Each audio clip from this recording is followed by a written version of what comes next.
खबरों में आगे, झारखंड के सियासी गलियारे में ईडी की हलचल ने वहां काफी बवाल खड़ा कर दिया है और एक के बाद एक कांग्रेस के नेताओं को नोटिस जारी किया जा रहा है। इस बीच आपको बता दें कि फिलहाल आलमगीर आलम से पूछताछ चल ही रही है, लेकिन आलमगीर आलम से चल रही पूछताछ के बीच कांग्रेस के दो और नेता यानी कि सरकार में शामिल दो और मंत्रियों पर जांच की आंच बढ़ती दिख रही है और ये हैं कृषि मंत्री बादल पत्रलेख और अल्पसंख्यक कल्याण युवा कार्य विभाग के मंत्री हफीजुल हसन।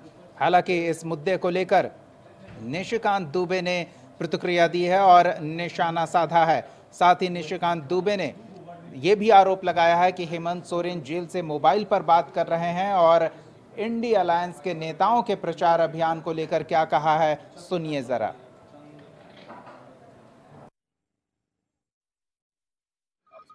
ये जो डायरी पकड़ाई है और जो कैश पकड़ाया है उसमें हफीजुल हसन का भी नाम है और बादल पत्रलेख का भी नाम है, इसीलिए मैंने कहा कि दोनों को ईडी का समन हो रहा है। ये जो डायरी पकड़ाई है और जो कैश पकड़ाया है उसमें हफीजुल हसन का भी नाम है और बादल पत्रलेख का भी नाम है, इसीलिए मैंने कहा कि दोनों को ईडी का समन हो रहा है। इन लोगों को सांसद या विधायक बनने का जो है कोई औचित्य, अब तो इनके औचित्य पर सवाल।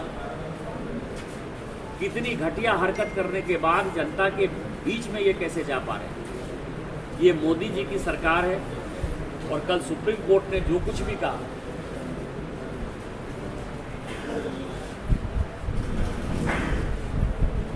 इसके आधार पर भ्रष्टाचार के मामले में इनके खिलाफ ईडी के पास पुख्ता सबूत है, इस कारण से ये इनकी तिलमिलाहट है। चलिए तो सीधे रांची का रुख करते हैं। सहयोगी संतोष हमारे साथ जुड़ रहे हैं। संतोष, जांच और केंद्रीय एजेंसियों की कार्रवाई जो हेमंत सोरेन के साथ शुरू हुई, अब आलमगीर आलम से होते हुए बादल पत्रलेख और हफीजुल हसन तक पहुंच रही है। चुनावी माहौल में कांग्रेस और जेएमएम नेताओं पर हो रही इस तरह की कार्रवाई का क्या प्रभाव पड़ने वाला है?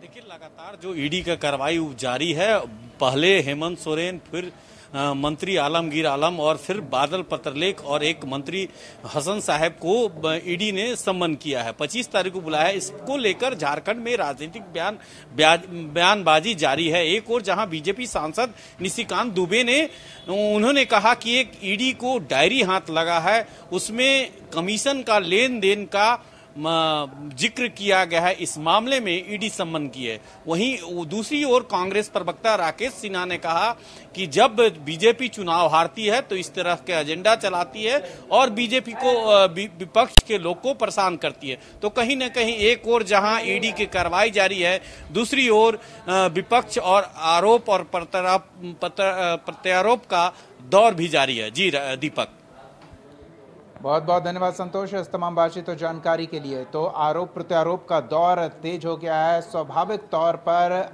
एनडीए अलायंस ईडी की इस कार्रवाई को लेकर सरकार पर हमलावर है। आईएनडीआई अलायंस गठबंधन जेएमएम कांग्रेस आरजेडी पर हमलावर है और चुनाव में इसका भरपूर फायदा उठाने का प्रयास किया जा रहा है।